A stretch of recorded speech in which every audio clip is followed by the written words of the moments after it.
দোকান আমি এখন বন্ধ করবো, এখন চিনি নিয়ে আসলে চিনি ছাড়াই তো চা সবার দিয়ে দিচ্ছি। কি বলো তুমি? চিনি বাদে চা বিক্রি হয়ে গেল।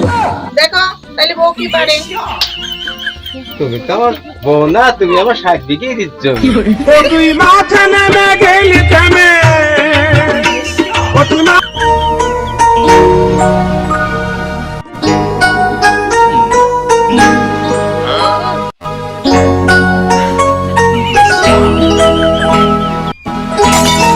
আমি আপনাকে ডাকছি দুটো কথা বলার জন্য। আমি অনেকদিন থেকে খেয়াল করছি আমার দোকান খোলার আগে এসে আপনি বসে থাকেন, আবার দোকান বন্ধ করি তারপরে আপনি যান। কাহিনীটা কি? কারণ তো একটা আছেই, তোমাকে আমার খুব ভালো লাগে।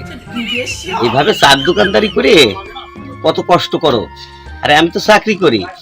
তুমি আমার সঙ্গে চলো, এর চাইতে অনেক সুখে রাখবো তোমাকে।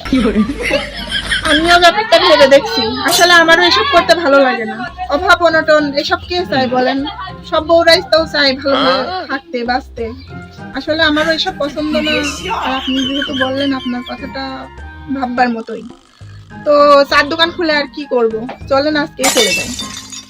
আমি কিন্তু প্রস্তুতি নিয়ে আসছি, তুমি আমার সঙ্গে গেলে আমি কিন্তু তোমাকে নিয়ে এই যে সামনে নদীর ঘাট আছে, নদীটা পার হলেই কিন্তু আমরা চলে যেতে পারি, অনেক দূর।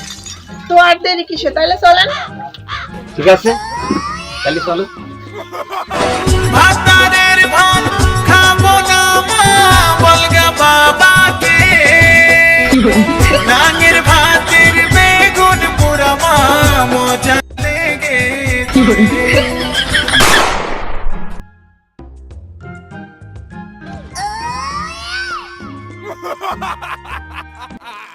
কই গো, কোনে গেলে?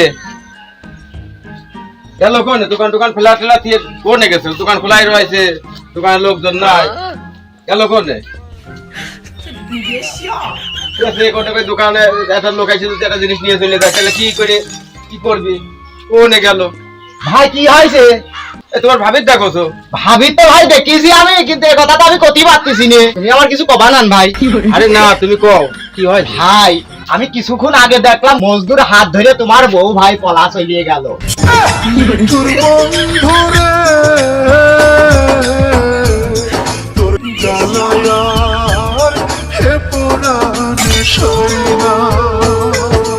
সত্যই বললো না মিথ্যা বললো, এটাও তো আমি কিছু ভাবি পাচ্ছি না। দোকানে তো আমি বউ খুঁজে পাচ্ছি না, এটা তাহলে সত্যই মানে মজদুর নিয়ে চলে গেছে গো। এ তুমি আমার কি করলে গো?